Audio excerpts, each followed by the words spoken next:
Meet the editors. ചോദ്യം ഇതാണ്: കോൺഗ്രസ് മുക്ത പരിവർത്തനത്തിനോ?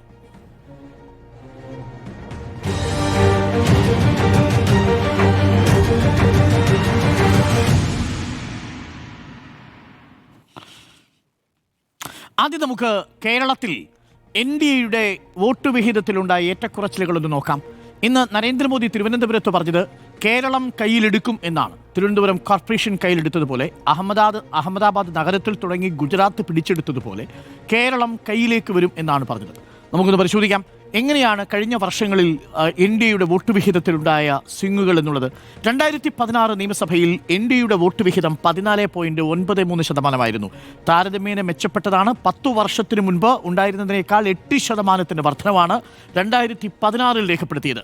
14%-ലേക്ക് ഏറെക്കുറെ അവിടെ തന്നെ ആ ബേസ് നിൽക്കുന്നത് കാണാം. നോക്കൂ, 2016 നിയമസഭയിൽ കിട്ടിയ 14.93% നിന്ന് 2025 തദ്ദേശത്തിലേക്ക് എത്തുമ്പോൾ അതേ നിലയിൽ തന്നെയാണ് BJP നിൽക്കുന്നതെന്ന് കാണാം. 2016 നിയമസഭയിൽ നിന്ന് ഒരു ഇഞ്ച് പോലും മുന്നോട്ട് പോകാൻ 2025 തദ്ദേശ തെരഞ്ഞെടുപ്പിൽ സാധിച്ചിട്ടില്ല. എന്ന് പറഞ്ഞാൽ കഴിഞ്ഞ 9 വർഷക്കാലം കൊണ്ട് BJPക്ക് കേരളത്തിൽ ഒരു നിയമസഭാ തെരഞ്ഞെടുപ്പും ഒരു തദ്ദേശ തെരഞ്ഞെടുപ്പും തമ്മിൽ താരതമ്യം ചെയ്യുകയാണെങ്കിൽ ഒരു ഇഞ്ച് മുന്നോട്ട് പോകാൻ സാധിച്ചിട്ടില്ല. 14.93% 2016, 2025 തദ്ദേശ തെരഞ്ഞെടുപ്പിൽ 14.71%. ഇതാണ് ആദ്യത്തെ പോയിന്റ്. നമ്പർ 2, അതിനുശേഷം വന്ന വർധനവ് നമ്മൾ നോക്കിയാൽ 2019 ലോക്സഭയിലേക്ക് വരുമ്പോഴേക്കും ഒരല്പം എഡ്ജ് ഉണ്ടാവുന്നു.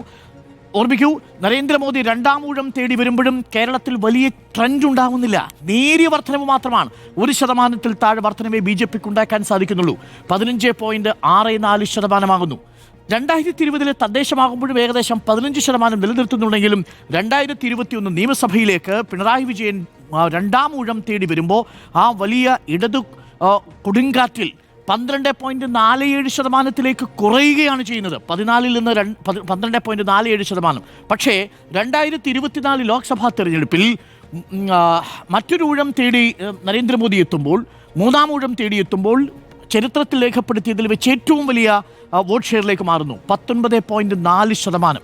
അവിടെ നിന്നാണ് തദ്ദേശ തിരഞ്ഞെടുപ്പാകുമ്പോഴേക്കും 14.71% കുറയുന്നതായിട്ട് നമ്മൾ കാണുന്നത്. ഈ ഗ്രാഫ് ഇപ്പോൾ ഇവിടെ നിൽക്കുന്നു.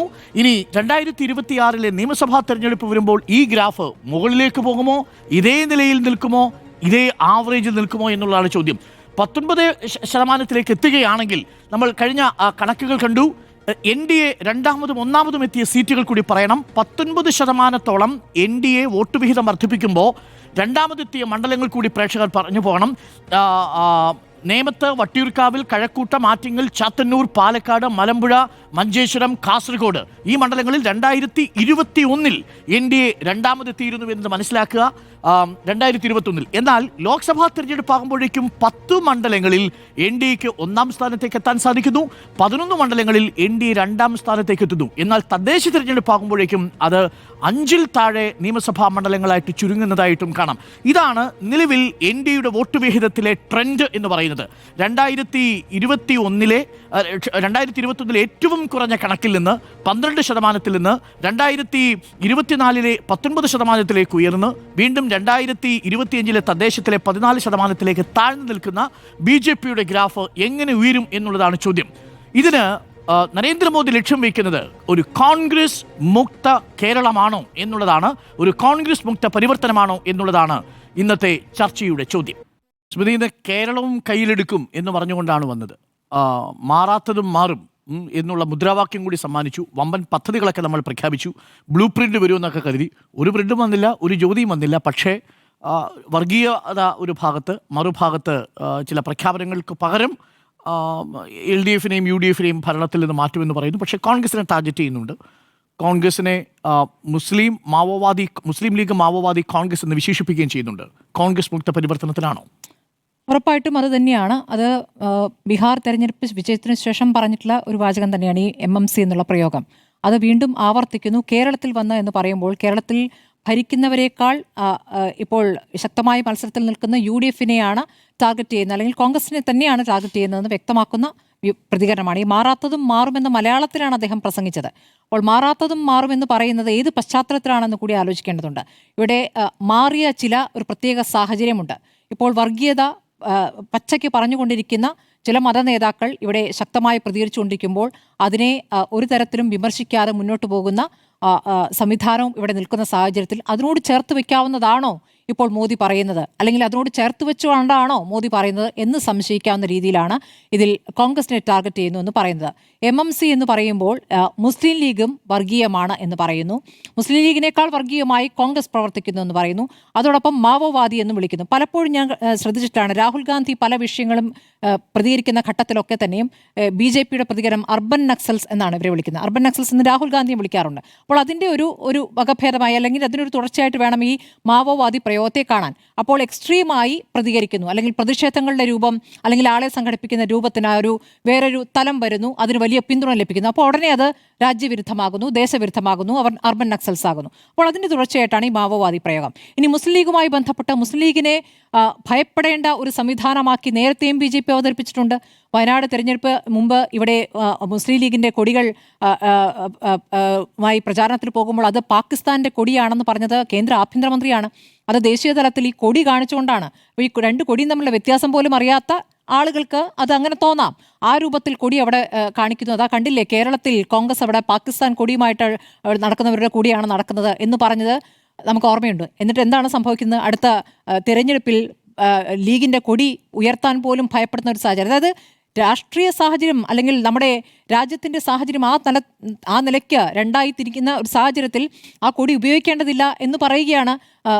അത് വേണ്ട എന്ന് തീരുമാനിക്കുകയാണ്. ലീഗ് അതിനോട് അനുകൂലിക്കുകയാണ്. വേണ്ട, ഒരു സ്പർദ്ധയുണ്ടാക്കണം അല്ലെങ്കിൽ അങ്ങനെ ഒരു സംശയം ഉണ്ടാക്കേണ്ട എന്ന രീതിയിൽ ആ കൊടി വേണ്ട എന്ന് വെച്ചുകൊണ്ട് കോൺഗ്രസിൻ്റെ കൊടി മാത്രം പ്രദർശിപ്പിച്ച പ്രചാരണം നമ്മൾ കണ്ടിട്ടില്ല. അപ്പോൾ അതിൻ്റെ തുടർച്ചയായിട്ട് ഇവിടെ കാണണം ഈ പ്രതികരണത്തെ, MMC എന്ന പ്രതികരണത്തെ.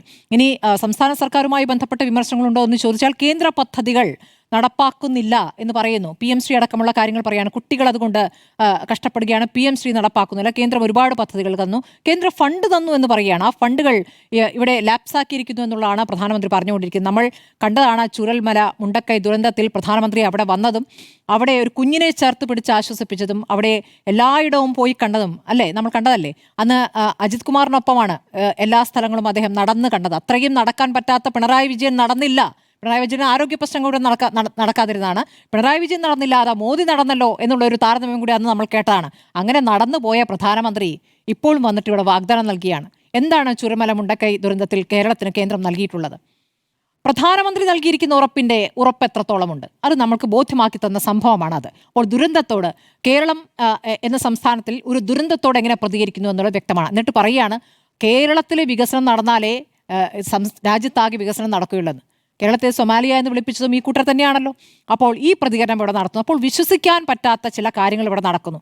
ഇനി തിരുവനന്തപുരവുമായി ബന്ധപ്പെട്ട പ്രഖ്യാപനമുണ്ടോ?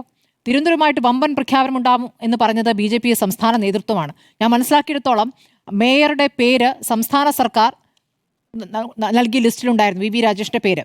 പക്ഷേ പാർട്ടി സംവിധാനം കൊടുത്ത ലിസ്റ്റിൽ VV രാജേഷിൻ്റെ പേര് വെട്ടുന്നു. അതായത് ഈ ഡബിൾ എൻജിൻ സർക്കാർ എന്നാണല്ലോ പറഞ്ഞുകൊണ്ടിരിക്കുന്നത്. ഇവിടെ ഡബിളായി നിൽക്കുന്ന പാർട്ടിയാണ് ഇവിടെ നമ്മൾ കാണാൻ കഴിയുന്നത്. ഡബിളായി നിൽക്കുന്ന പാർട്ടിയിൽ നമ്മൾ ശ്രീലേഖയെ ദൂരെ ഒരു വശത്തേക്ക് മാറി നിൽക്കുന്ന വേദിയിൽ നമ്മൾ കണ്ടു. ഡബിളായി നിൽക്കുന്ന പാർട്ടിയിൽ പെട്ടെന്ന് VV രാജേഷിനെ വല്ലാതെ ആശ്രയിച്ചിരിക്കുന്ന K സുരേന്ദ്രനെ കണ്ടു. അത് കണ്ട് ഒരു പതുക്കെയുള്ള ചിരിയിൽ മാറി നിൽക്കുന്ന രാജീവ് ചന്ദ്രശേഖരെ കണ്ടു. അപ്പോൾ VV രാജേഷിനെ, അതായത് മേയറെ മാറ്റി നിർത്തിക്കൊണ്ട് അദ്ദേഹത്തെ ഇങ്ങോട്ടേക്ക് ആനിക്കുന്നത്. അപ്പോൾ വേറെ പരിപാടി ഉള്ളതാണ്, പരിപാടിയിൽ പങ്കെടുക്കാനുള്ളതാണ് എന്നൊക്കെ പറഞ്ഞ VV രാജേഷ് ബുദ്ധിമുട്ടുന്നുണ്ടായിരുന്നു അത് മറുപടി പറയാൻ. ഇലക്ഷന് മുമ്പ് പ്രധാനമന്ത്രിയെ സ്വീകരിക്കാൻ വിമാനത്താവളത്തിൽ തിരുവനന്തപുരം മേയർ ഉണ്ടാവുമെന്ന് പറഞ്ഞിട്ടായിരുന്നു. അതെ, VV രാജേഷിനെ അവിടേക്ക് വരാൻ അനുവദിച്ചില്ല എന്നുള്ളതാണ്. ഇനി അതിനുശേഷം VV രാജേഷ് ഈ ബ്ലൂ പ്രിന്റ് ഒക്കെ കൈമാറിയിട്ടുണ്ട്. പക്ഷേ VV രാജേഷ് പറഞ്ഞ കാര്യങ്ങൾ അവിടേക്ക് എത്തിക്കാതിരിക്കാനുള്ള കൃത്യമായ സംവിധാനം ഉണ്ടായിരുന്നു. ഇനിയിപ്പോൾ രണ്ടാമത് കൊടുക്കും അല്ലെങ്കിൽ ഇനി കൊടുക്കും എന്നൊക്കെ VV രാജേഷിന് പറയേണ്ട ഒരു സാഹചര്യം കൂടി സൃഷ്ടിക്കുകയാണ്. അപ്പോൾ അതാണ് കേരളത്തിലെ സംസ്ഥാനത്തെ BJP ഡബിൾ എഞ്ചിൻ ഉണ്ടാക്കാൻ നിൽക്കുന്ന BJPയുടെ അവസ്ഥ. അപ്പോൾ ഇതൊക്കെയാണ് ഇവിടെ ഇപ്പോൾ വേറെ കാര്യമുണ്ട്. സ്വർണ്ണക്കൊള്ളയുമായി ബന്ധപ്പെട്ട് അദ്ദേഹം പറഞ്ഞു ഇവിടെ ED ഇരുപ്പ് വേട്ട തുടങ്ങിയിട്ടുണ്ട്. പക്ഷേ സ്വർണ്ണക്കൊള്ളയുമായി ബന്ധപ്പെട്ട് എപ്പോൾ നടപടി എടുക്കുമെന്നാണ്? ഞങ്ങൾ ഇവിടെ അധികാരത്തിൽ വന്ന ശേഷം സ്വർണ്ണക്കൊള്ളയിൽ നടപടിയെടുക്കും. അത് മോദിക്ക് ഗ്യാരണ്ടി നമ്മൾ എത്ര ഗ്യാരണ്ടികളായി കേൾക്കുന്നു. അപ്പോൾ ഈ തരത്തിലുള്ള തള്ളു പ്രസംഗങ്ങൾ നടന്നിട്ടുണ്ട്. ഉറപ്പായിട്ടും പ്രധാനമന്ത്രിയെ കാണാനുള്ള കൗതുകത്തിൽ രണ്ടു വശത്തും ജനക്കൂട്ടമുണ്ടായിരുന്നു. അതിൽ BJP അണികളും ഉണ്ടാകാം. ഉറപ്പായിട്ടും തലസ്ഥാനത്ത് അവർക്ക് ഒരു സ്വാധീനമുണ്ട്. അതിന്റെ അടിസ്ഥാനത്തിൽ ഈ പറയുന്ന പ്രസംഗം കേൾക്കാനും അണികളുടെ ഒരു വലിയ സാന്നിധ്യമുണ്ടായിരുന്നു. മലയാളത്തിലും ഹിന്ദിയിലുമായി പറഞ്ഞു പോയ പ്രസംഗം കേൾക്കാനൊക്കെ അദ്ദേഹം നല്ല പ്രാസംഗികനാണല്ലോ. അപ്പോൾ അതിന്റെ ഒരു രസത്തിൽ കേൾക്കാനുള്ളൊക്കെ ആളുകളൊക്കെ ഉണ്ടായിട്ടുണ്ട്. അത് അവിടെ നടന്നിരിക്കുന്നു. അതിലപ്പുറം നേട്ടങ്ങൾ ഉണ്ടാക്കാൻ പറ്റുമോ എന്നുള്ള ചോദ്യം. ഇനി ക്രിസ്ത്യൻ വോട്ട് നേടുക എന്നാണല്ലോ പ്രധാനപ്പെട്ട അടുത്ത അജണ്ട. സാബു ജേക്കബിനെ മുന്നിൽ തന്നെ ഇരുത്തിയിട്ടുണ്ട്. അപ്പോൾ 2020 എന്നതിനപ്പുറം ഒരു ക്രിസ്ത്യൻ നാമധാരിയായ 2020യുടെ തലപ്പത്തിരിക്കുന്ന ആൾ എന്ന നിലയ്ക്കാണ് സാബു ജേക്കബിനെ കൊണ്ടുവന്നതെന്ന് ഞാൻ മനസ്സിലാക്കുന്നത്. അങ്ങനെയാണല്ലോ ക്രിസ്ത്യൻ പ്രതിനിധികളെ കുറേ പാർട്ടിയിലേക്ക് കൊണ്ടുവന്നിട്ടുണ്ട്. അങ്ങനെ കൊണ്ടുവരുമ്പോൾ ഇപ്പോൾ നമ്മൾ അറിയുന്നത് ഏറ്റവും ഒടുവിൽ ഒഡീഷയിൽ ചാണകം ദേഹത്തൊഴിച്ച അല്ലേ ഒരു പ്രീസ്റ്റിന്റെ കാര്യമാണല്ലോ. അപ്പോൾ ചാണകം കുടിപ്പിച്ചു, ചാണകം കലക്കി കുടിപ്പിച്ചു. അപ്പോൾ ചാണകം ഔഷധം എന്ന രീതിയിൽ കുടിപ്പിച്ചാണെന്ന് വേണമെങ്കിൽ വിശദീകരിക്കുമായിരിക്കും. അപ്പോൾ ഇതാണ് ഏറ്റവും ഒടുവിൽ നടന്നിരിക്കുന്നത്. അപ്പോൾ കേരളത്തിന് പുറത്തും കേരളത്തിനകത്തു പോലും ക്രിസ്മസിന്റെ ദിനത്തിൽ കരോൾ പാടിയ കുട്ടികളല്ല എന്ന രൂപത്തിൽ പ്രതികരിച്ച് ഈ ക്രിസ്ത്യൻ നാമധാരികളായ പാർട്ടിയിലേക്ക് എടുത്ത നേതാക്കൾ തന്നെയാണ് കേട്ടോ. അവരാണ് ഇനിയിപ്പോൾ തെരഞ്ഞെടുപ്പിൽ നിൽക്കാൻ പോകുന്നതും വോട്ട് ചോദിക്കാൻ പോകുന്നതും. അപ്പോൾ ക്രിസ്ത്യൻ വോട്ട് എന്ന കാര്യം അവിടെ നിൽക്കുന്നു. ഇനി ആരെയാണോ സഹായിക്കാൻ പോകുന്നത് വെള്ളാപ്പള്ളി എന്നുള്ള ചോദ്യം, ഇവർ നായാട് മുതൽ നസ്രാണി വരെ എന്നൊരു മുദ്രാവാക്യമൊക്കെ വിളിച്ചുകൊണ്ട് വെള്ളാപ്പള്ളി അവിടെ ഒരു പ്രതികരണം നടത്തുന്നത്, ആരെയാണ് സഹായിക്കുക എന്നുള്ള ചോദ്യം അവിടെ നിൽക്കുന്നുണ്ട്. ആ ചോദ്യത്തോട് അല്ലെങ്കിൽ ആ ആഹ്വാനത്തിൻ്റെ വർഗീയതയോട് ആരൊക്കെ ശക്തമായി പ്രതികരിക്കുന്നു എന്ന ചോദ്യം അവിടെ നിൽക്കുന്നു. അപ്പോൾ അവിടെ ഈ പറഞ്ഞ വെള്ളാപ്പള്ളിയുമായി ബന്ധപ്പെട്ട് CPM എടുക്കുന്ന അല്ലെങ്കിൽ മൗനം, അതൊരു സാമുദായിക നേതാവ് പറഞ്ഞു പോകട്ടെ എന്നുള്ള മൗനം, അതിന് തുടർച്ചയായി ഇവിടെ AK ബാലൻ പറഞ്ഞിട്ടുള്ള പ്രതികരണം നമ്മുടെ മുന്നിലുണ്ട്. സജി ചെറിയാൻ പറഞ്ഞ പ്രതികരണമുണ്ട്. അതൊക്കെ അബ്രേഷൻസ് ആണ് എന്ന് പറയുകയും പാർട്ടിക്കകത്ത് അത് തിരുത്തപ്പെടുകയും ചെയ്തു എന്ന് പറയുമ്പോഴും അതവിടെ നിൽക്കുന്നുണ്ട്. അതായത് അങ്ങനെ ഒരു ബോധമാണ് അവർക്കുള്ളത് എങ്കിൽ അവർക്ക് എത്ര കാലമായി ആ ബോധവും വെച്ചാണ് മുന്നോട്ട് പോയിട്ടുള്ളതെന്നൊരു ചോദ്യമുണ്ട്. ഇത് ഒരു സമീപനമായി എത്ര നേതാക്കളിലേക്ക് അത് പടർന്നിട്ടുണ്ട് എന്നുള്ള ചോദ്യമുണ്ട്. അതിനോടൊക്കെ കൃത്യമായ ഉറപ്പുള്ള മറുപടികൾ ഇല്ലാതിരിക്കുമ്പോൾ അതിൻ്റെ തുടർച്ചയായി മാത്രമേ ഇപ്പോൾ മോദിയുടെ പ്രസംഗത്തെയും കാണാനാകുകയുള്ളൂ. അവിടെയാണ് കോൺഗ്രസ് ആണ് ടാർഗറ്റ് എന്നുള്ള സംശയം വരുന്നത്. അവിടെയാണ് കോൺഗ്രസ് മുക്ത ഭാരതം എന്നതിനൊപ്പം കോൺഗ്രസ് മുക്ത കേരളം എന്നതിൽ കോൺഗ്രസുമുണ്ട്, കോൺഗ്രസ് മുക്ത കേരളം എന്നുള്ളതിൽ BJPയുമുണ്ട്. അത് തന്നെയാണ് ഇവിടെ ഇടതുപക്ഷവും ആഗ്രഹിക്കുന്നത് എന്ന രൂപത്തിൽ വേണമെങ്കിൽ വ്യാഖ്യാനിക്കപ്പെടാം. ഇടതുപക്ഷത്തെ സ്വാഭാവികമായും LDF UDF എന്നുള്ളതൊന്നമാകുമ്പോൾ UDF വരരുത് എന്ന് LDF ആഗ്രഹിക്കുന്നു. പക്ഷേ പറയുന്ന കാര്യങ്ങളിൽ BJPയും CPM തമ്മിൽ സാമ്യമുണ്ടോ എന്നിടത്താണ് ഈ പ്രശ്നം ഉടലെടുക്കുന്നത്. കോൺഗ്രസ് മുക്ത പരിവർത്തനത്തിനോ എന്നാണ് ചോദ്യം. ജിമ്മി, സാധാരണ പ്രധാനമന്ത്രി നരേന്ദ്രമോദിയുടെ എല്ലാ സംസ്ഥാന പര്യടനങ്ങളും വെൽ ഓർക്കസ്ട്രേറ്റഡ്, വെൽ പ്ലാൻഡ് പരിപാടികളായിട്ടാണ് നടക്കാറ്. നമ്മൾ ഒരുപാട് സ്ഥലത്ത് കണ്ടത്. പക്ഷേ ഇന്ന് തിരുവനന്തപുരത്ത് നടന്നത് BJPക്കാർ തന്നെ പൊളിച്ച BJPയുടെ ഏറ്റവും പ്രധാനപ്പെട്ട നേതാവിൻ്റെ പരിപാടിയാണ്. അത്രയും മോശമായിരുന്നു. കഴിഞ്ഞ ശനിയാഴ്ച ഇതിൻ്റെ ബിൽഡപ്പ് തുടങ്ങിയാണ്. കഴിഞ്ഞ ശനിയാഴ്ച പശ്ചിമ ബംഗാളിൽ പോയ പ്രധാനമന്ത്രി നരേന്ദ്രമോദി തിരുവനന്തപുരം കോർപ്പറേഷൻ ഞങ്ങൾ പിടിച്ചു എന്ന് പറഞ്ഞാണ് അവിടെ പ്രസംഗത്തിൽ പരാമർശിക്കുക വരെ ചെയ്തു തിരുവനന്തപുരത്തെക്കുറിച്ച്. അപ്പോൾ അത്രയും വലിയ ബിൽഡപ്പ് ഉണ്ടായിരുന്നു. അതിനുശേഷം ഇവിടെ തിരുവനന്തപുരത്തേക്ക് അദ്ദേഹം വരുമ്പോൾ അതിനു മുമ്പ് BJP നേതാക്കൾ പ്രധാനമായും പറഞ്ഞ കാര്യം മോദിയെ കൊണ്ടുവരുമെന്ന് പറഞ്ഞു. കൊണ്ടുവന്നിരിക്കുന്നു. ഇനി സംഭവിക്കാൻ പോകുന്നത് പ്രധാനമന്ത്രി മോദി വളരെ വലിയൊരു പ്രഖ്യാപനം നടത്താൻ പോകുന്നു. അതുപോലെ തന്നെ മോദിക്ക് ഞങ്ങൾ തിരുവനന്തപുരം നഗരത്തിന് ഇനി ചെയ്യാനുള്ള ഒരുപാട് കാര്യങ്ങളുടെ ഒരു ബ്ലൂ പ്രിൻ്റ് അവതരിപ്പിക്കും എന്നുള്ളതായിരുന്നു. അങ്ങനെ 3 കാര്യങ്ങളാണ് പറഞ്ഞിരുന്നത്. ആദ്യത്തേത്, പ്രധാനമന്ത്രി പറഞ്ഞ തിരുവനന്തപുരം നഗരസഭയുടെ നഗരപിതാവ് VV രാജേഷ് പ്രധാനമന്ത്രി എയർപോർട്ടിൽ വരുമ്പോൾ ഇല്ല. അപ്പോൾ അതെവിടെ പോയി? തിരുവനന്തപുരത്തെ സെക്രട്ടേറിയറ്റിൽ നിന്ന് VV രാജേഷിൻ്റെ മേയറുടെ പേര് അങ്ങ് കേന്ദ്രത്തിൽ മോദിയുടെ ഓഫീസ് വരെ എത്തിയതാണ്. അവിടെ വെച്ച് ആ പേര് വെട്ടിരുന്നു. ആരാണ് വെട്ടിയതെന്നും BJPയിൽ നേതൃത്വത്തിൽ ആരൊക്കെയാണ് ചേർന്നത് മുഖ്യം എന്നുള്ളതും പകൽ പോലെ വ്യക്തമാണ്. എന്തായാലും VV രാജേഷിന് വളരെ വലിയ അതൃപ്തി ഉണ്ടായിരുന്നു. അതാണ് ആദ്യത്തെ വാർത്ത. എയർപോർട്ടിൽ നഗരപിതാവില്ല. അടുത്ത തവണ മോദി വരുമ്പോൾ ഞങ്ങളുടെ നഗരപിതാവായിരിക്കും സ്വീകരിക്കുക എന്ന് വീണ്ടും പറഞ്ഞ BJPക്കാരുണ്ട് ഇവിടെ. ഒരുത്തിനെയും കണ്ടില്ല. അങ്ങനെ ആദ്യം തന്നെ ഈ പരിപാടിയുടെ ഒരു ശോഭയിൽ ഒരു കൺഫ്യൂഷൻ വന്നിട്ടുണ്ട്. അതായിരുന്നു നമ്മുടെ ആദ്യത്തെ വാർത്ത. അതിനുശേഷം മോദി വരുന്നു, വരുന്നു പ്രഖ്യാപനം, ഇപ്പോൾ വരുന്നു. മിക്കവാറും സ്പീഡ് റെയിലായിരിക്കും, അതല്ലെങ്കിൽ തിരുവനന്തപുരം നഗരത്തിൻ്റെ മുഖച്ഛായ മാറ്റുന്ന വേറെ ഏതെങ്കിലും പദ്ധതിയായിരിക്കും. ഒന്നും ഉണ്ടായില്ല. ഒരു പാസഞ്ചർ ട്രെയിൻ നേരത്തെ പ്രഖ്യാപിച്ചത്, 3 അമൃത് ഭാരത് ട്രെയിൻ അതിൻ്റെ പച്ചക്കൊടി വീശ നേരത്തെ പ്രഖ്യാപിച്ച് കഴിഞ്ഞതാണ്. ഒരു പരിപാടിയുമില്ലാതെ, ഒരു പുതിയ പ്രഖ്യാപനമില്ലാതെ അവസാനിച്ചു. മൂന്നാമത്തേത്, VV രാജേഷ് തിരുവനന്തപുരത്തെ മേയർ എന്തോ ബ്ലൂ പ്രിൻ്റ് കൊടുക്കും എന്ന് പറഞ്ഞിരുന്നു നഗരത്തിൻ്റെ. അത് ഞങ്ങൾ പിന്നീട് അയച്ചു കൊടുക്കാമെന്നാണ് അദ്ദേഹം പ്രസംഗത്തിൽ പറഞ്ഞത്. ചുരുക്കത്തിൽ ഒരു വളരെ വലിയ ബിൽഡപ്പ് ഉണ്ടാക്കി അവർ തന്നെ അതിൻ്റെ ശോഭ കെടുത്തി പൊളിച്ച ഒരു പരിപാടിയായിപ്പോൾ ഇന്ന് മോദി തിരുവനന്തപുരത്ത് നടത്തിയ പുത്തരിക്കണ്ടത്തെ അദ്ദേഹത്തിൻ്റെ പൊതുയോഗവും അതിനു മുമ്പുള്ള ഔദ്യോഗിക പരിപാടി, ട്രെയിനിന് പച്ചക്കൊടി വീശിയ പരിപാടി. ആകെ അതിനകത്ത് ഇന്ന് നടന്നതിൽ ഒരു രസകരമായൊരു വാർത്താ എലമെൻ്റ് ഉണ്ടായിരുന്നത്, ഒരു കുട്ടി മോദിയുടെ പടം ഉയർത്തിപ്പിടിച്ചുകൊണ്ട് നിൽക്കുന്നു. ആ പടം മോദി സ്പോട്ട് ചെയ്യുന്നു. മോദി പറഞ്ഞു, ആ കുഞ്ഞിൻ്റെ പടം ഇങ്ങെടുക്കൂ, ഞാൻ ആ കുഞ്ഞിൻ്റെ ആ പുറകിൽ അഡ്രസ്സ് എഴുതി തന്നാൽ മതി, അത് ഞാൻ അയച്ചു കൊടുക്കാമെന്നൊക്കെ പറഞ്ഞ് നമ്മളൊക്കെ ആ വാർത്ത കൊടുക്കുന്നു. അതായിരുന്നു ഒരു രസകരമായ സ്ഥാനം. പക്ഷേ ഇത് കണ്ടപ്പോൾ ഇത് എവിടെയോ ഇതിനു മുമ്പ് കണ്ടിട്ടുണ്ടല്ലോ എന്ന് ആലോചിച്ചു. ഒന്ന് ഗൂഗിളിൽ നോക്കിയപ്പോൾ ഇതുപോലെ 3 നടന്നിട്ടുണ്ട്. 3 സ്ഥലത്ത് ഇതേ പരിപാടികൾ നടന്നിട്ടുണ്ട്. ഇത് തന്നെയായിരുന്നു പരിപാടി. ഒന്ന് ആസാമിൽ കാസിരംഗയിൽ, ഭാവനഗർ ഗുജറാത്തിൽ, കർണാടകത്തിലെ ഉടുപ്പിയിൽ ഇതുപോലെ തന്നെ ഒരു കുട്ടി പടവുമായി വരും, മോദി സ്പോട്ട് ചെയ്യും. ആ കുഞ്ഞിനെ അങ്ങനെ നിർത്താൻ പാടില്ല, ഇങ്ങ് വിളിക്കുമെന്ന് പറയും. ഗുജറാത്തിലാണെങ്കിൽ രവി പർമാർ എന്ന് പറയുന്ന 13 വയസ്സുകാരൻ്റെ പേരിൽ പിന്നെ ഒരുപാട് ഇൻ്റർവ്യൂകളും സാധനങ്ങളൊക്കെ ഒന്ന് അതങ്ങ് വൈറലാകുന്നു. അപ്പോൾ ഒരു പ്ലാൻഡ് പരിപാടിയായിരുന്നോ BJP നേതാക്കളെ? എനിക്ക് സംശയമുണ്ട്. ആ കുഞ്ഞിൻ്റെ ആത്മാർത്ഥതയൊന്നും ഞാൻ സംശയിക്കുന്നില്ല. പക്ഷേ ഇത് കുറേ നാളായിട്ട് ഈ നമ്പർ 3-4 പ്രാവശ്യമായി നടന്നുകൊണ്ടിരിക്കുകയാണ്. അതുകൊണ്ട് മാത്രമാണ് ചോദിക്കുന്നത്, ഇതൊരു PR എക്സസൈസിൻ്റെ ഭാഗമായിരുന്നോ? അപ്പോൾ അതും ഒരു ചീറ്റലിൻ്റെ വക്കിലെത്തി നിൽക്കുകയാണ്. ഇങ്ങനെയാണോ ഒരു പ്രധാനമന്ത്രി മോദി കേരളം പോലെ ഒരു സ്ഥലത്ത്, ഇലക്ഷൻ വരാൻ പോകുന്ന ഒരു സ്ഥലത്ത് അദ്ദേഹം വന്നിറങ്ങി ലോഞ്ച് ചെയ്യാൻ പോകുന്ന അവരുടെ ഇലക്ഷൻ ക്യാമ്പയിൻ്റെ ആദ്യ ദിവസത്തിൻ്റെ പരിപാടി പ്ലാൻ ചെയ്യേണ്ടത്? മേയർ ആകുമെന്ന് പറഞ്ഞ് പിന്നെ ആകാതെ പോയ ശ്രീലേഖ IPS സ്റ്റേജിൽ നിന്ന് വട്ടം കറങ്ങുന്നു, എന്ത് ചെയ്യണമെന്ന് അറിയാൻ നിൽക്കുന്നു, അവരെ ആരും മൈൻഡ് ചെയ്യാൻ നിൽക്കുന്നു നമ്മൾ ഒരു വശത്ത് കാണുന്നു. ഇപ്പുറത്ത് വി വി രാജേഷിൻ്റെ ഗ്രൂപ്പുകാർ കെട്ടിപ്പിടിക്കുന്നു, സുരേന്ദ്രനാണെന്ന് തോന്നുന്നു കെട്ടിപ്പിടിക്കുന്നു, ഗംഭീരം എന്ന് പറയുന്നു. അവസാനം മോദി തന്നെ വന്ന് വി വി രാജേഷിൻ്റെ കൈ ഉയർത്തിപ്പിടിക്കുന്നു. ഈ നാടകങ്ങളാണ് ഇവിടെ കണ്ടത്. ഇതിൻ്റെ പിന്നറ കഥകളാണ് ഇന്നത്തെ വാർത്തയും നാളത്തെ പത്രങ്ങളിലൊക്കെ വരാൻ പോകുന്നത്. ഇതാണ് പ്രധാനപ്പെട്ട കാര്യം. ഒരു പ്രധാനപ്പെട്ട ഒന്നുമില്ലാതെ, പ്രത്യേകിച്ച് പറഞ്ഞ് പരത്തിയ ഹൈപ്പുണ്ടാക്കിയ ഒന്നുമില്ലാതെ അവസാനിച്ചു. ഇനി പ്രധാനമന്ത്രി മോദി ഇന്ന് സംസാരിച്ച, അവിടെ വെച്ച് പ്രസംഗിച്ച പ്രസംഗത്തിൽ രാഷ്ട്രീയ അറ്റാക്ക്. അദ്ദേഹം 3 പ്രധാനപ്പെട്ട ചരിത്ര പുരുഷന്മാരുടെ പേര് ഏറ്റു പറഞ്ഞു. ഒന്ന് മന്നത്ത് പത്മനാഭൻ, മറ്റേത് ശ്രീനാരായണ ഗുരു, മറ്റേത് മഹാത്മാ അയ്യങ്കാളി. ഈ 3 പേരെയും എടുത്തു പറഞ്ഞതോടുകൂടി കേരളത്തിൽ കഴിഞ്ഞ ആഴ്ച നടന്ന ഒരു പൊളിറ്റിക്കൽ എക്സ്പെരിമെൻ്റ് തുടങ്ങിയിട്ടുണ്ട്. ഈഴവ നായർ ഐക്യം. അത് നമ്പൂതിരിമൽ നായരുടെ ഐക്യത്തിൻ്റെ ആദ്യ ഘട്ടമാണെന്ന് പറയുന്നു. മോദി ടാർഗറ്റ് ചെയ്യുന്നത് കൃത്യമായി അതിനെയാണ്. അതുകൊണ്ട് തന്നെ അതിനോട് കണക്ട് ചെയ്ത് ശബരിമല കൊള്ളയെക്കുറിച്ചും, ശബരിമലയിലെ കൊള്ളയെ ഞങ്ങൾ വന്നാൽ ശരിയാക്കി കളയും, ഞങ്ങൾ പിടിക്കും എന്ന് പറഞ്ഞ് അങ്ങനെ ഒരു പ്ലാനിലേക്ക് പോവുകയാണ്. അതിന് മോദി ഉപയോഗിച്ച സർക്കാരുകളെയും രണ്ട് മുന്നണികളെയും, UDF-നെയും LDF-നെയും ഒരുപോലെ ഭള്ളു പറഞ്ഞെങ്കിലും അദ്ദേഹം വർഗീയ ചൊവ്വയോട് കൂടി എറിഞ്ഞ ചൂണ്ട മുസ്ലിം ലീഗിനും കോൺഗ്രസിനും എതിരെയാണ്. മുസ്ലിം ലീഗ് മാവോയിസ്റ്റ് കോൺഗ്രസ് എന്ന് വിളിച്ചു. ഇതും ഇദ്ദേഹം ആദ്യം വിളിച്ചതല്ല. ബീഹാറിൽ തെരഞ്ഞെടുപ്പ് വിജയത്തിന് ശേഷം പറഞ്ഞു, അതിന് തൊട്ട ദിവസം സൂറത്തിൽ പറഞ്ഞു, അത് കഴിഞ്ഞ് പാർലമെൻറ്റിൽ പറഞ്ഞു. ഇത് 4ാമത്തേതാണ്. പക്ഷേ ഈ മറ്റ് സ്ഥലങ്ങളിൽ പറഞ്ഞതുപോലെ ഈ കേരളത്തിൽ എവിടെ മാവോയിസ്റ്റ് നമുക്കറിയില്ല. അപ്പോൾ മുസ്ലിം ലീഗ് മാത്രമായിരിക്കും. പിന്നെ ഒരു ഫ്ലോയ്ക്ക് അദ്ദേഹം പറഞ്ഞു കാര്യമുണ്ട്, മാവോയിസ്റ്റുകൾക്കുള്ള ഫണ്ട്, മാവോയിസ്റ്റുകളെ പിടിക്കാനുള്ള ഫണ്ട് ഇപ്പോൾ കേരളത്തിൽ കൊടുക്കുന്നില്ല, അവിടെ ഇല്ലെന്ന് പറയുന്നത്. ഇല്ലല്ലോ MMC. എന്നിട്ട് നേരെ തമിഴ്നാട്ടിൽ പോയിട്ട് അദ്ദേഹം വേറൊരു പരിപാടി പറഞ്ഞു.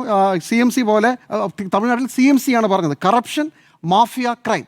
ഇതൊക്കെ അതിൻ്റെ വാചാടോപങ്ങളാണ്. പക്ഷേ ഇതിനകത്തെ പ്രധാനമന്ത്രി നരേന്ദ്രമോദിയുടെയും BJP-യുടെയും ടാർഗറ്റ് കഴിഞ്ഞ ആഴ്ച പുതുതായി ഉണ്ടായ ഈഴവ നായർ ഐക്യമാണ്.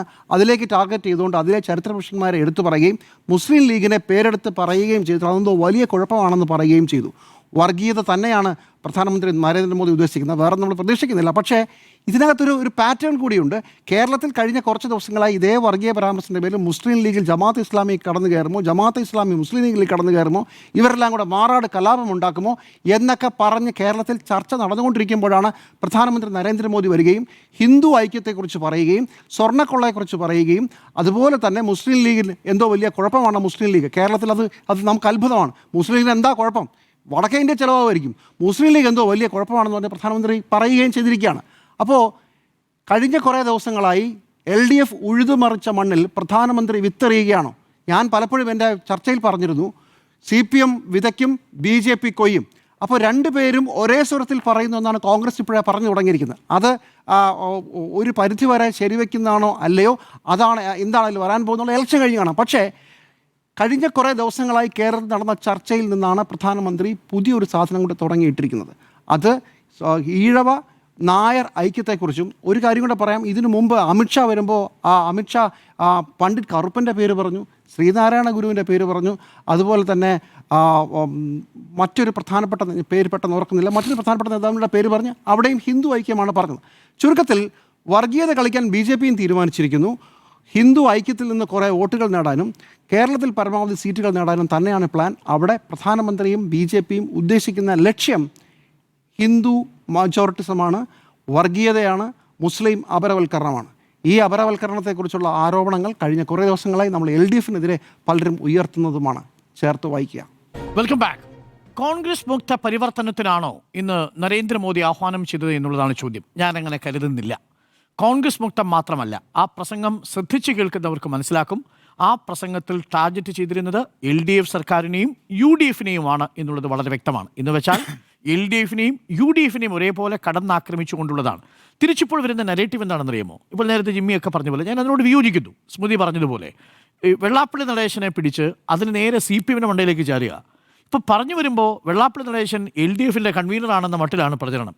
വെള്ളാപ്പള്ളി നടേശൻ LDFന്റെ കൺവീനറാണെന്ന് മാത്രമല്ല, ഇന്ന് അവിടെ അടുത്തിരുന്ന ആളുടെ പേര് തുഷാർ വെള്ളാപ്പള്ളി എന്നാണ്. അത് SNDP സംഘടനയുമായി ബന്ധപ്പെട്ട് NSSുമായിട്ട് സംസാരിക്കാൻ വേണ്ടിയിട്ട് അവർ തീരുമാനിച്ചിരിക്കുന്ന കക്ഷിയാണ്. ഈ ഐക്യത്തെ സ്വാഗതം ചെയ്തത് CPM അല്ല, കോൺഗ്രസ് ആണ് ഈ ഐക്യത്തെ ആദ്യമായി സ്വാഗതം ചെയ്തത്. പിന്നീട് LDFലെ എല്ലാവരും, എല്ലാ കക്ഷികളും സ്വാഗതം ചെയ്തു. SNDP ഒരു രാഷ്ട്രീയ പാർട്ടിയല്ല, വെള്ളാപ്പള്ളി നടേശൻ രാഷ്ട്രീയ നേതാവുമല്ല.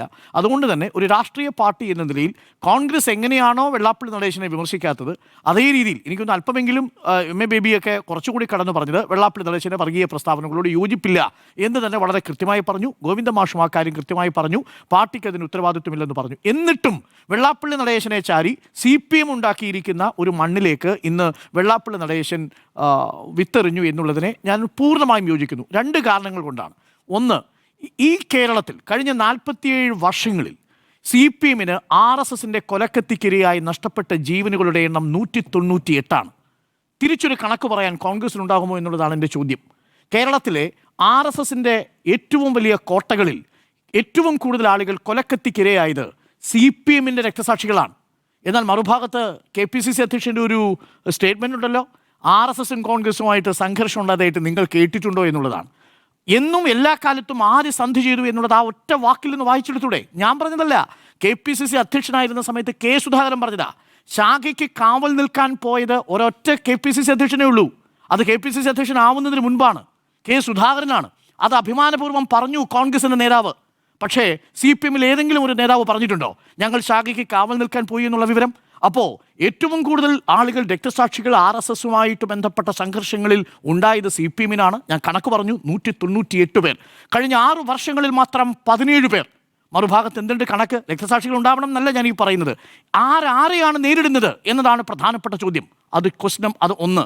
രണ്ടാമത്തത് നോക്കൂ, ഇന്ത്യ മഹാരാജ്യത്ത് കോൺഗ്രസ് ഭരിച്ച എല്ലാ സംസ്ഥാനങ്ങളും എടുക്കൂ. അവിടെ BJP 10 വർഷം കൊണ്ട് അടയാളപ്പെടുത്തിയ വളർച്ച ശരാശരി 40% എന്ന് പറഞ്ഞാൽ അവരെങ്ങനെയുണ്ടായിരുന്നോ അതിൻ്റെ പാതിയോളം വോട്ട് വർദ്ധിപ്പിച്ചിട്ടുണ്ട്. കേരളത്തിലെ കണക്ക് പരിശോധിക്കുക.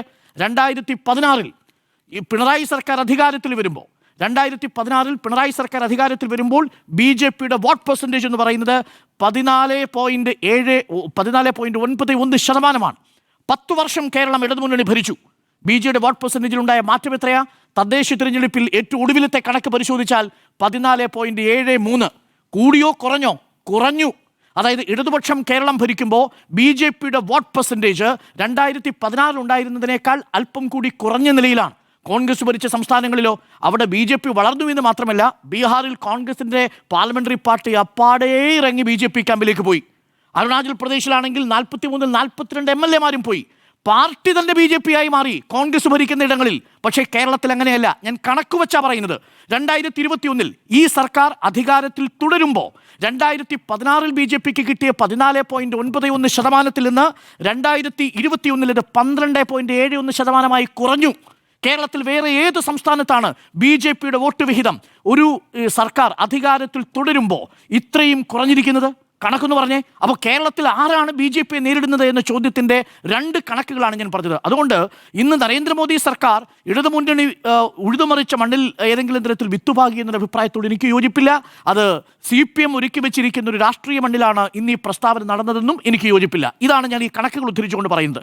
ഇനി പ്രസംഗത്തിലേക്ക് വന്നാൽ, പ്രസംഗത്തിൽ LDF സർക്കാരിനെ കടന്നാക്രമിച്ച 4 ഭാഗങ്ങളുണ്ട്.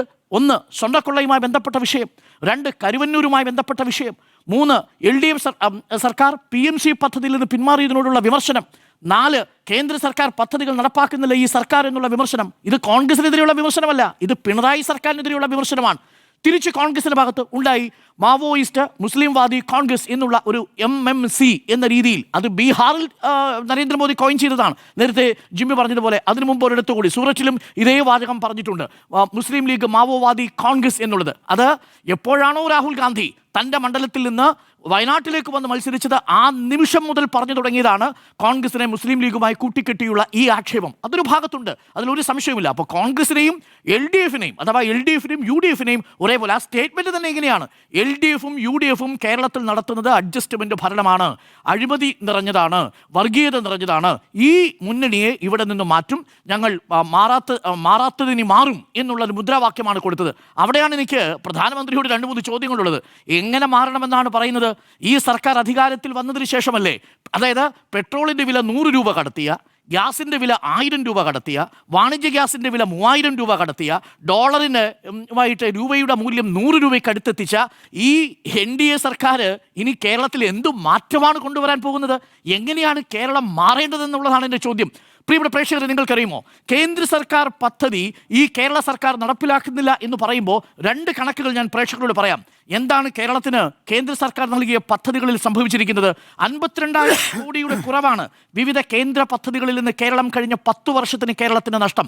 ഞാൻ മറ്റു കണക്കുകളൊന്നും പറയുന്നില്ല. GST നമുക്ക് ഫിനാൻസ് കമ്മീഷന്റെ പുതിയ മാനദണ്ഡത്തിന്റെ ഭാഗമായി നഷ്ടപ്പെട്ട കണക്ക് ഞാൻ പറയുന്നില്ല. പക്ഷേ കേന്ദ്ര സർക്കാർ നമുക്ക് നൽകേണ്ട കേന്ദ്രവിഹിതത്തിൽ 52,000 രൂപയുടെ കുറവ് കഴിഞ്ഞ 10 വർഷം കൊണ്ടുണ്ടായിട്ടുണ്ട്.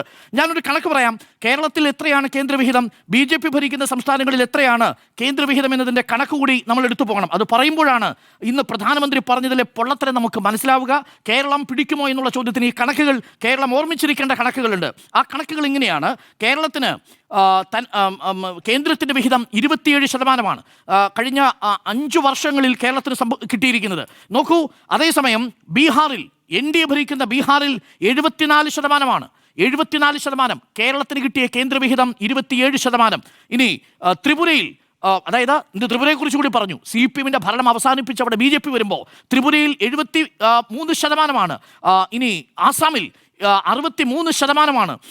മധ്യപ്രദേശിൽ കേന്ദ്രത്തിൻ്റെ വിഹിതം 55%. കേരളം വരുമ്പോഴോ 27%. ബാക്കി 73% ആരുണ്ടാക്കണം? കേരളം തനത് നികുതിയിൽ നിന്ന് കണ്ടെത്തണം. പക്ഷേ കേരളം വീണോ? കേരളം വീണില്ല. പെൻഷൻ കൊടുത്തില്ലേ? കൊടുത്തു. ഏതെങ്കിലും ഭക്ഷ്യക്ഷാമത്തിന് ഏതെങ്കിലും ഒരു ദിവസമെങ്കിലും ട്രഷറി അടഞ്ഞു കിടന്നോ? കിടന്നില്ല. നെൽകർഷകരുടെ വിഷയത്തിന് കേന്ദ്ര സർക്കാരിൻ്റെ വിഹിതം കുറയുമ്പോഴും പാഡി റെസിപ്റ്റ് ഷീറ്റ് ഇറക്കിയില്ലേ? ഇറക്കി. ഏതു മേഖലയിലാണ് കേരളം സാമ്പത്തികമായി ഞെരുക്കുമ്പോഴും കേരളം വികസന പദ്ധതികളുമായി മുന്നോട്ട് പോകുന്നു? പ്രിയപ്പെട്ട പ്രേക്ഷകരെ, നിങ്ങൾക്കറിയുമോ ഇന്ത്യ മഹാരാജ്യത്ത് മറ്റൊരു സംസ്ഥാനത്തും ദേശീയപാത വികസനത്തിന് സംസ്ഥാനത്തിൻ്റെ കയ്യിൽ നിന്ന് പിഴ ഈടാക്കിയിട്ടില്ല. നമ്മുടെ കേരളത്തിൽ 6000 കോടി കൊടുത്തു ദേശീയപാത വികസനത്തിനു വേണ്ടി. ആ കേന്ദ്ര സർക്കാരിനെ കുറിച്ചാണ് ഇന്ന് നരേന്ദ്രമോദി സർക്കാർ പറഞ്ഞത്.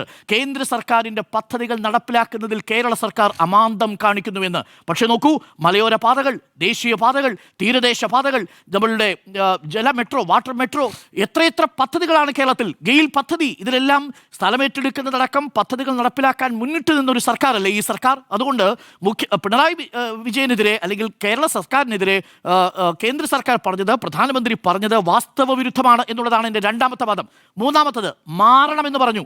എങ്ങനെ മാറണമെന്ന അഹമ്മദാബാദിനെ ഉദാഹരിച്ചുകൊണ്ടാണ് പറഞ്ഞത്. അഹമ്മദാബാദ് മുനിസിപ്പൽ കോർപ്പറേഷൻ പിടിച്ചുകൊണ്ടാണ് ഗുജറാത്തിൽ യാത്ര ആരംഭിച്ചത് എന്നാണ് പറയുന്നത്. അന്ന് പത്രത്തിൻ്റെ താളുകളിൽ പോലും ഗുജറാത്തിൽ BJP ഉണ്ടായിരുന്നില്ല എന്നാണ് പ്രധാനമന്ത്രി പറഞ്ഞത്. അഹമ്മദാബാദിനെയും കേരളത്തെയും, നമുക്ക് ഗുജറാത്തിനെയും കേരളത്തിനെയും ഒന്ന് താരതമ്യം ചെയ്ത് നോക്കാം. ഈ ഗുജറാത്ത് രീതിയിലേക്ക് കേരളം മാറുന്നതിനെക്കുറിച്ച്, BJP ഭരിക്കുന്ന സംസ്ഥാനങ്ങളിലേക്ക് കേരളം മാറുന്നതിനെക്കുറിച്ച് നമുക്കൊന്ന് താരതമ്യം ചെയ്ത് നോക്കാം. അവിടെ എലികളും നായകളും കൂട്ടിരിക്കുന്ന ഉത്തർപ്രദേശിലെ സർക്കാർ ആശുപത്രി സംവിധാനത്തിലേക്കാണോ കേരളം മാറേണ്ടത് എന്നുള്ളതാണ് പ്രധാനപ്പെട്ട ഒരു ചോദ്യം. നമ്മൾ കണ്ടതല്ലേ, ദൃശ്യങ്ങൾ കോൺഗ്രസ് പുറത്തുവിട്ടതല്ലേ. ആ ദൃശ്യങ്ങളിൽ ഉത്തർപ്രദേശിലെ ആരോഗ്യവകുപ്പ് മന്ത്രിക്ക് പറയാൻ ഒന്നും തന്നെ ഉണ്ടായിരുന്നില്ല എന്നുള്ളതാണ് വാസ്തവം. ഇനി കേരളം മാറേണ്ടത് എങ്ങനെയാണ്? വയനാട്, ചൂരൽമല, മുണ്ടക്കൈ ദുരിതബാധിതർക്ക് വേണ്ടി കേരളം കാത്തിരിക്കുമ്പോൾ, കേരളത്തിലെ മനുഷ്യർ സ്വയം പിരിച്ചുകൊടുത്ത പൈസ ഉപയോഗിച്ച് അവിടെ നിർമ്മിക്കുമ്പോൾ പലിശയ്ക്ക് വേണ്ടിയിട്ട് വായ്പയായിട്ട് പണം അനുവദിച്ചിരിക്കുന്ന ഒരു സർക്കാരാണ് കേന്ദ്ര സർക്കാർ. വായ്പയായിട്ടാണ് പണം കൊടുത്തിരിക്കുന്നത്. ചൂരൽമല, മുണ്ടക്കൈ ദുരന്തബാധിതർ, നേരത്തെ സ്മൃതി പറഞ്ഞതുപോലെ അവിടെ എത്തിയ കുട്ടിയെ ചേർത്തു പിടിച്ച് മടങ്ങിപ്പോയതല്ലാതെ ഒരു കാശിൻ്റെ വലിയ രീതിയിലുള്ള ദുരിതബാധിതർക്കുള്ള ആശ്വാസം കൊടുക്കാൻ ഈ കേന്ദ്ര സർക്കാരിന് സാധിച്ചിട്ടുണ്ടോ? ഇന്ന് വിഴിഞ്ഞത്തെക്കുറിച്ച് പറഞ്ഞു പ്രധാനമന്ത്രി. വിഴിഞ്ഞത്ത് പൈസ കൊടുത്തിരിക്കുന്നത് വയബിലിറ്റി ഗ്യാപ് ഫണ്ടിൽ പണം പലിശയ്ക്കല്ലാതെ കൊടുക്കേണ്ടടുത്ത് പലിശയ്ക്ക് കൊടുത്തിരിക്കുകയാണ്. പലിശയ്ക്ക് വയബിലിറ്റി ഗ്യാപ്പ് ഉണ്ട്. പ്രിയപ്പെട്ട പ്രേക്ഷകർ, തൂത്തുക്കുടിയിൽ ഒരു തുറമുഖമുണ്ട്. ആ തുറമുഖത്ത് കേന്ദ്ര സർക്കാർ വയബിലിറ്റി ഗ്യാപ്പ് ഫണ്ട് കൊടുത്തിരിക്കുന്നത് തിരിച്ചടക്കേണ്ടാത്ത പൈസയായിട്ടാണ്. ഇവിടെ കൊടുത്തിരിക്കുന്നത് പലിശ സഹിതം തിരിച്ചടക്കേണ്ടതാണ്. അത് സ്വകാര്യ ബാങ്കിൽ നിന്ന് വായ്പ എടുക്കുന്നത് പോലെയാണ് കേന്ദ്ര സർക്കാർ ഇവിടെ വിഴിഞ്ഞം പദ്ധതി കൊടുക്കുന്നത്. എന്നിട്ടാണ് ആ വിഴിഞ്ഞം പദ്ധതിയെക്കുറിച്ച് പ്രധാനമന്ത്രി പറയേണ്ടത്. അപ്പോൾ കേരളം മാറേണ്ടത് എങ്ങനെയാണ് എന്നുള്ളതാണ് ചോദ്യം. തൊഴിലുറപ്പ് പദ്ധതി നല്ല വൃത്തിയാവണ്ണം നടപ്പിലാക്കിക്കൊണ്ടിരിക്കുമ്പോൾ 100% കേന്ദ്രത്തിന്റെ വിഹിതം 60% വെട്ടിക്കുറച്ച കേന്ദ്രത്തിന്റെ മാതൃകയിലേക്കാണോ കേരളം മാറേണ്ടത് എന്നതാണ് രണ്ടാമത്തെ ചോദ്യം. സമഗ്ര ശിക്ഷാ അഭിയാന്റെ ഭാഗമായി 1142 കോടി കിട്ടാത്ത കേന്ദ്ര സർക്കാരിന്റെ പോളിസിയിലേക്കാണോ കേരളം മാറേണ്ടത് എന്നുള്ളതാണ് ചോദ്യം. ഗുജറാത്തുമായി താരതമ്യം ചെയ്യുമ്പോൾ പ്രിയപ്പെട്ട പ്രേക്ഷകരെ, ഏറ്റവും കുറച്ച് പട്ടിണിക്കാരുള്ള ഒരു നാടാണ് കേരളം. പട്ടിണിക്കുറവുള്ള ഒരു നാടെടുത്ത് നോക്കിയാൽ 16ാം സ്ഥാനത്ത് നിൽക്കുന്ന ഗുജറാത്തായി മാറണമോ, പട്ടിണി നിർമ്മാർജ്ജനം നടത്തിയ സംസ്ഥാനങ്ങളിൽ 1ാം സ്ഥാനത്ത് നിൽക്കുന്ന കേരളം തുടരണമോ എന്നുള്ള ആണ് ചോദ്യം. 2, സ്ത്രീ സാക്ഷരതയുടെ കാര്യത്തിൽ 1ാം സ്ഥാനത്ത് നിൽക്കുന്ന കേരളം അതേ നിലയിൽ തുടരണോ അതോ 9ാം സ്ഥാനത്ത് നിൽക്കുന്ന ഗുജറാത്തായി മാറണോ എന്നതാണ് ചോദ്യം. ശിശുമരണ നിരക്ക് ഏറ്റവും കുറവുള്ള സംസ്ഥാനങ്ങളിൽ 1ാം സ്ഥാനത്ത് നിൽക്കുന്ന കേരളം 17ാം സ്ഥാനത്തേക്ക് താഴണോ മാറണോ എന്നതാണ് ചോദ്യം. ശുചിത്വ സൗകര്യത്തിന്റെ കാര്യത്ത് 1ാം സ്ഥാനത്ത് നിൽക്കുന്ന കേരളം 18ാം സ്ഥാനമുള്ള ഗുജറാത്തായി മാറണമോ എന്നുള്ളതാണ് ചോദ്യം. സമ്പൂർണ്ണ വൈദ്യുതീകരണത്തിൽ 1ാം സ്ഥാനത്ത് നിൽക്കുന്ന കേരളം 6ാം സ്ഥാനത്ത് നിൽക്കുന്ന ഗുജറാത്തായി മാറണമോ എന്നുള്ളതാണ് ചോദ്യം. ഈ കേരളത്തിൽ നടത്തിയ PSC നിയമനങ്ങളിൽ 80 മൊത്തം PSC നിയമനങ്ങൾ എടുത്തു നോക്കിയാൽ രാജ്യത്തെ മൊത്തം PSCകളിൽ നടത്തിയ നിയമനത്തിന്റെ 80% കേരളത്തിൽ നടത്തിയ കേരളമായി തുടരണമോ, 10% പോലും കേരളത്തിന്റെ അത്ര PSC നിയമനം നടത്താത്ത ഗുജറാത്തായി മാറണമോ എന്നുള്ളതാണ് ചോദ്യം. പവർ കട്ടില്ലാത്ത സംസ്ഥാനമായി കേരളം തുടരുമ്പോൾ പവർ കട്ടുള്ള സംസ്ഥാനമായി കേരളം മാറണമോ എന്നുള്ളതാണ് ചോദ്യം. ഇത് കേരളം പ്രധാനമന്ത്രിയോട് ചോദിക്കുന്ന തിരിച്ചുള്ള ചോദ്യങ്ങളാണ്. എൻ്റെ ടേക്ക് ഇതാണ്. കോൺഗ്രസ് മുക്ത പരിവർത്തനത്തിനോ എന്ന ചോദ്യത്തിന് കോൺഗ്രസിന്റെ മുക്തം മാത്രമല്ല, LDFനും UDFനും എതിരായി ഒരേപോലെയാണ് ആക്രമിക്കുന്നത്. അത് കോൺഗ്രസ് മുക്തം മാത്രമാണ് എന്ന് പറയുന്നതിന് പിന്നിലൊരു രാഷ്ട്രീയ കൗശലമുണ്ട് എന്നുള്ളതാണ് എൻ്റെ ടേക്ക്. ആൻഡ്രോയസ്, വികസന രാഷ്ട്രീയത്തിന്റെ കാര്യം പറയുമ്പോഴേ രൂപരേഖ കാണിക്കാന്ന് പറഞ്ഞിട്ടാണ് നരേന്ദ്രമോദി വന്നത്. രാജേഷിന്റെ കൈരേഖ കാണിച്ചു കൊടുത്തു. രാജേഷിന്റെ കൈരേഖ കാണിച്ചു കൊടുത്ത് പൊക്കിയിട്ട് ഇതാണ് രൂപരേഖ, കേരളത്തിന്റെ രൂപരേഖ എന്ന് പറഞ്ഞിട്ടാണ് മോദിനെ 45 ദിവസം കൊണ്ട് മോഡിനെ കൊണ്ടുവരുമെന്ന് പറഞ്ഞിട്ട് കാണിച്ചു കൊടുത്തതാണ്. ഒന്ന് ആലോചിച്ച് നോക്കിക്കേ.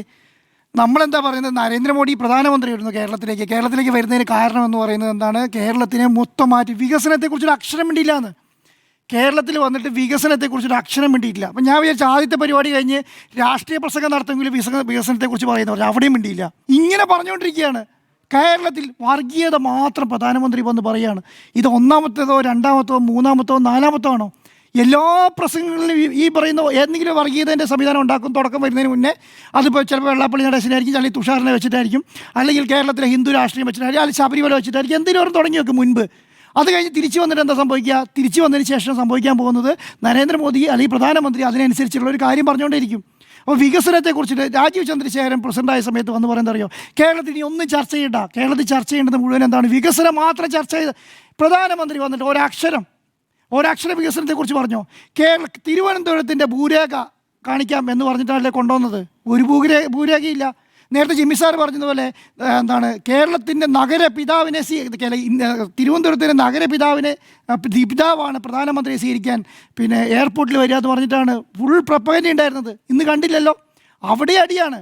എന്നിട്ട് പറയാം ഡബിൾ ഇഞ്ചൻ സർക്കാർ കേന്ദ്രത്തിൽ വരണം, കേരളത്തിൽ വരണം. ഇവിടെ ഇന്നത് പറഞ്ഞില്ല എന്ന് തോന്നുന്നു കേരളത്തിൽ. പക്ഷെ പറഞ്ഞു തമിഴ്നാട്ടിൽ പോയിട്ട് അത് തന്നെയാണ് പറയുന്നത്. ഡബിൾ ഇഞ്ചൻ സർക്കാർ, ഡബിൾ ഇഞ്ചൻ സർക്കാർ അവിടെ ചെന്ന് പറയുക ഒരേ സ്ക്രിപ്റ്റാണ് കേട്ടോ കേരളത്തിനും തമിഴ്നാടിനും വേണ്ടിയത്. അവിടെ ആകുമ്പോൾ CMC, ഇവിടെ ആകുമ്പോൾ MMC, ഒരേ സ്ക്രിപ്റ്റ്. അവിടെ ചെല്ലുമ്പോൾ എന്ന് പറയുന്നത് അവിടെ ഞങ്ങളുണ്ടായിരുന്ന കാലത്ത്, ജയലളിതൻ്റെ കാലത്ത് 2 സംവിധാനം ഉണ്ടായിരുന്നു. കേന്ദ്രം ഞങ്ങളായിരുന്നു, പിന്നെ തമിഴ്നാട് ഞങ്ങളായിരുന്നു. അപ്പോൾ എല്ലാ സുരക്ഷയും ഉണ്ടായിരുന്നു. ഇപ്പോൾ അതൊന്നുമില്ല. അവിടെ ചെന്നിട്ട് പറയാം മാറ്റം അത് മാത്രമേ ഉള്ളൂ. ബാക്കി എന്താണോ കേരളത്തിൽ പറഞ്ഞത് അത് തന്നെ പോയിട്ട് തമിഴ്നാട്ടിൽ പറഞ്ഞേക്കാണ്. ഒന്ന് ആലോചിച്ച് നോക്കിക്കേ. അപ്പം 1 മണിക്കൂറിൻ്റെ ഗ്യാപ്പേ ഉള്ളൂ. കാരണം വേറെ ഒന്നും എഴുതി ഉണ്ടാക്കാൻ സമയം കിട്ടിയിട്ടില്ല എന്ന് തോന്നുന്നുണ്ട്. അതുകൊണ്ട് അത് തന്നെ അവിടെ ചെന്ന് പറഞ്ഞു. അപ്പോൾ കേരളത്തെ സംബന്ധിച്ചിടത്തോളം തിരുവനന്തപുരത്ത് രാജീവ് ചന്ദ്രശേഖരൻ പറഞ്ഞ ഒരു കാര്യത്തിൽ നടന്നു. 45 ദിവസത്തിനുള്ളിൽ പ്രധാനമന്ത്രിയെ എന്തിനാണ് കൊണ്ടുവന്നേ? ഇവിടുത്തെ മുസ്ലിം ലീഗിൻ്റെ വർഗീയ കക്ഷിയാണ്. മാവോയിസ്റ്റ് ഇല്ലാത്ത കേരളത്തെ മാവോയിസ്റ്റ് ഉണ്ടെന്ന് പറയുകയാണ്. ആരാണ്? രാജ്യത്തിൻ്റെ പ്രധാനമന്ത്രി. കേരളത്തിൽ മാവോയിസ്റ്റ് ഇല്ല എന്ന് പറഞ്ഞിട്ട് കേന്ദ്ര ഫണ്ട് കൊടുക്കാത്ത കേന്ദ്രമാണ്. എന്നിട്ടാണ് പറയുന്നത് കേരളത്തിൽ മാവോയിസ്റ്റ് കോൺഗ്രസ് ആണെന്ന്. അല്ലേ? വേറെ സംസ്ഥാനത്ത് എന്ന് പറയാം അവിടെ മാവോയിസ്റ്റ് ഉണ്ടെന്നെങ്കിലും വെക്കാം, ഇവിടെ അതില്ല. അപ്പോൾ പറയാണ് മാവോയിസ്റ്റ് കോൺഗ്രസ്. അതൊക്കെ മുസ്ലിം ലീഗ് മാവോയിസ്റ്റ് കോൺഗ്രസ്. അത് കേരളത്തിൽ വന്ന് മാത്രമേ പറയുള്ളൂ. പണ്ടെന്താ പറഞ്ഞുകൊണ്ടിരിക്കുന്നത്, പിന്നെ വയനാട് ഇലക്ഷൻ്റെ സമയത്ത് BJP പറഞ്ഞുകൊണ്ടിരുന്നത് എന്താ, മുസ്ലിം ലീഗ് പച്ച പതാക പച്ചക്കൊടി പിന്നെന്താണ് പാകിസ്ഥാനൊക്കെയാണ് പറഞ്ഞുകൊണ്ടിരിക്കുന്നത്. ഇപ്പം പാകിസ്ഥാനില്ല. ഇത് മുസ്ലിം ലീഗ് എന്ന് പറഞ്ഞാൽ കേരളത്തിലെ ജനങ്ങൾ മുഴുവൻ BJPക്ക് വോട്ട് ചെയ്യുമെന്ന് വിചാരിച്ചിരിക്കുകയാണ് അവർ. മുസ്ലിങ്ങൾ എന്ന് പറഞ്ഞാൽ BJPക്ക് വോട്ട് ചെയ്യാൻ 32% മുസ്ലിംസുള്ള സംസ്ഥാനമാണ് കേരളം. 32% മുസ്ലിംസുള്ള സംസ്ഥാനത്തിനെന്ന് പറയുകയാണ് മുസ്ലിങ്ങളെയും കുറ്റം പറഞ്ഞിട്ടുണ്ടെങ്കിൽ ആ ബാക്കിയുള്ളവരെല്ലാവരും കൂടെ ചെന്നിട്ട് BJPക്ക്. എന്നിട്ട് ഇത് എത്ര വർഷമായി ഇത് പറഞ്ഞുകൊണ്ടിരിക്കുന്നു, ഇതുവരെ ഒരു സീറ്റ് നേടാൻ കഴിഞ്ഞിട്ടുണ്ടോ? ഒരു സീറ്റ്, ഒരെണ്ണം. എന്നിട്ട് എന്താ സംഭവിക്കുന്നത് അറിയോ? ഈ മലപ്പുറത്ത് മുസ്ലിം സ്ഥാനാർത്ഥിനെ കൊണ്ട് സ്ഥാനാർത്ഥിയാക്കും. ഇതൊക്കെ പറയും, മുസ്ലിം ലീഗിനെ പറയും, മുസ്ലിങ്ങളെ പറയും, എല്ലാം പറയും. ബാക്കി എന്നിട്ട് പറഞ്ഞിട്ട് അവിടുന്ന് ഏതെങ്കിലും ഒരു മുസ്ലിം സ്ഥാനാർത്ഥിനെ പിടിച്ച് മലപ്പുറത്തൂടെ സ്ഥാനാർത്ഥിയാക്കും. ആര്? BJP. എന്തിനാ? അതും കൂടെ കിട്ടുകയാണെങ്കിൽ കിട്ടിക്കോട്ടെ എന്ന് വിചാരിക്കുന്നത്. അപ്പോൾ എന്താണ്, ഈ ജില്ലാ അടിസ്ഥാനത്തിൽ എവിടെയാണോ മുസ്ലിങ്ങളുള്ളത് അവിടെ മുസ്ലിങ്ങളെ വോട്ട് വേണം, എവിടെയാണോ പിന്നെ ക്രിസ്ത്യാനി ഉള്ളത് അവിടെ ക്രിസ്ത്യാനീൻ്റെ വോട്ട് വേണം. ഇപ്പോൾ സാബു ജേക്കബിനെ പിടിച്ചുകൊണ്ട് അവിടെ ഇരുത്തിക്കാണ്. സാബു ജേക്കബിനെ എന്തിനാണ് കൊണ്ടുപോയത്? സാബു ജേക്കബിൻ്റെ കൂടെയുള്ള മുസ്ലിങ്ങൾ ഇന്ന് രാജിവെച്ചു. ഏത്? BJPയിലേക്ക് സാബു മൊത്തം കച്ചവടം നടത്തി. BJPക്ക് അവിടെ ചെന്നത് മൊത്തം എൻ്റെ കയ്യിൽ ഇത്രയും ഒരു പാർട്ടി ഉണ്ട്, ഞങ്ങൾക്ക് 2 പഞ്ചായത്തുണ്ട്, മൊത്തം എത്ര എന്നുള്ള നിലയ്ക്ക് മൊത്തത്തിൽ കച്ചവടം നടത്തിയിട്ട് മുഴുവൻ BJP ഫ്രണ്ടിൽ പോയിരുന്നു. എന്നിട്ട് കഴിഞ്ഞ സാബുവിൻ്റെ ഇലക്ഷൻ്റെ സമയത്ത് പറഞ്ഞെന്താണെന്നറിയോ? നിങ്ങൾ പറയുന്നു, ഏത് UDF LDF പറയുന്നു എന്ത്, ഞാൻ BJP അന്തർധാരയാണെന്ന്, അത് തെളിയിച്ചാൽ എന്ന് പറഞ്ഞിട്ട് ആ പ്രസംഗം അല്ലേ? എന്നിട്ട് എന്താ ഉള്ളിൽ കൂടെ പോയി അതെ, എന്നിട്ട് നേരെ എന്ന് നരേന്ദ്രമോദിനെ കൊണ്ട് കൈയടിച്ചിട്ട് അതിനേക്കാൾ വലിയ അന്തർധാര വേണോ? അത് തെളിയിച്ചാൽ ഞാൻ രാഷ്ട്രീയ പ്രവർത്തനം അവസാനിപ്പിച്ചില്ലേ? ഇവരൊക്കെ എന്ത് ധാർമ്മികത, എന്ത് രാഷ്ട്രീയ ധാർമ്മികതയാണ്? ഒന്ന് ആലോചിച്ച് നോക്കിക്കേ. ഏത് എറണാകുളത്താണ് പറയുന്നത്, എറണാകുളത്ത്. എന്നിട്ട് അവിടെ കൂടെയുള്ളവർ സാവു ഇത് അവരറിഞ്ഞിട്ടേ ഇല്ല. ആ പാർട്ടി സംസ്ഥാന കമ്മിറ്റി തുടങ്ങിയിട്ട് പഞ്ചായത്ത് മെമ്പർ വരെയുള്ള ഒരാൾ പോലും ഈ കാര്യം അറിഞ്ഞിട്ടില്ല, ഒരാൾ പോലും. സാവു തന്നെ നേരെ പോയി തീരുമാനമാക്കി കച്ചവടം നടത്തി പരിപാടി പുള്ളിയോടെ കൈ കൊടുത്ത് അത് അവസാനിപ്പിച്ചു. എന്ത് പാർട്ടിയാണെന്ന് ഇതൊക്കെ? എന്ത് പാർട്ടി? ഇതിങ്ങനെ അങ്ങനെ BJPക്ക് കിട്ടുന്നതെന്ന് ഞാൻ ആലോചിക്കുന്നത്. വേറെ പാർട്ടികളൊക്കെ നമുക്ക് ഇവിടെ LDF നിന്ന് UDFയിലേക്ക് പോകുന്നു, BJP നിന്ന് CPMലേക്ക് പോകുന്നു, കോൺഗ്രസിലേക്ക് പോകുന്നു, ഒക്കെ നമ്മൾ കാണുന്നുണ്ട്. ഇങ്ങനെ ഒരു പാർട്ടി പോകുന്നത് ഞാൻ കണ്ടിട്ടില്ല. ഒരു പാർട്ടി ഒരു മനുഷ്യൻ പോലും അറിഞ്ഞിട്ടില്ലാന്ന് ഒരാൾ തീരുമാനം എടുക്കുന്നു, നേരെ പോയി കച്ചവടം ചെയ്ത് പരിപാടി അവസാനിപ്പിക്കുന്നു. ഇത് തിരുവനന്തപുരത്ത് എന്നിട്ട് അദ്ദേഹത്തെ മുന്നിലിരുത്തിയേക്കാണ്. അപ്പം ഇങ്ങനെ ഒരു രാഷ്ട്രീയം കൈകാര്യം ചെയ്യും. ഇത് വെച്ചിട്ട് കോൺഗ്രസിനെയും CPMനെയും കോൺഗ്രസിനെയും പിടിക്കാമെന്ന് വിചാരിക്കുന്ന BJPയുടെ അവസ്ഥ ആലോചിച്ച് നോക്കി. തിരുവനന്തപുരത്തെ ഒരു അവസ്ഥ ഞാൻ പറയുന്നത്. അപ്പോൾ എന്താണ്, ഒരു ഭൂരേഖയില്ല കേട്ടോ, എന്താണ് വികസന കാഴ്ചപ്പാടുമില്ല, ഒന്നുമില്ല. ഇപ്പം എന്താണ്, ഇത് തന്നെയാണ് കേരളത്തിലെ ജനങ്ങൾ മനസ്സിലാക്കേണ്ട ഒരു കാര്യം. എന്താണ് ഈ പറഞ്ഞ VV രാജേഷ് അല്ലെങ്കിൽ BJP തിരുവനന്തപുരത്ത് അധികാരത്തിൽ വന്നാൽ, കോർപ്പറേഷൻ അധികാരത്തിൽ വന്നാൽ ഞങ്ങൾ കോർപ്പറേഷനെ മാറ്റിമറിച്ച് കളയും. ഈ മാറ്റിമറിക്കാൻ പോകുന്നതിൻ്റെ ഭൂരേഖ സമർപ്പിക്കാൻ പോകുന്നവരെ ഇന്ത്യയുടെ പ്രധാനമന്ത്രി നരേന്ദ്രമോദി ഇന്ന് എന്ത് കാണിച്ചു? കൈരേഖ. ഇത് തന്നെയായിരിക്കും നിയമസഭ ഇലക്ഷൻ കഴിഞ്ഞാൽ കാണിക്കാൻ പോകുന്ന കൈരേഖ എന്നുള്ളത് കേരളത്തിലെ ജനങ്ങളും കേരളത്തിലെ രാഷ്ട്രീയ പാർട്ടികളും മനസ്സിലാക്കി അവർക്ക് നന്ന് എന്നുള്ളൂ. മാത്രമല്ല ഈ മാനിഫെസ്റ്റോ എന്ന് പറയുന്നത് നടപ്പാക്കാനുള്ളതാണോ എന്ന് ചോദിച്ച പാർട്ടിയും ഇതേ BJP ആണ് കേട്ടോ. ഇലക്ഷന് എന്ന് ചോദിച്ചതും ഇതാണ്. അപ്പോൾ അതാണ് നമ്മൾ ഇന്ന് കണ്ടത്. അപ്പോൾ കോൺഗ്രസ് മുക്ത പരിവർത്തനത്തിനോ എന്നതായിരുന്നു ചോദ്യം. 3 പേര് യെസ്, ഒരാൾ നോ.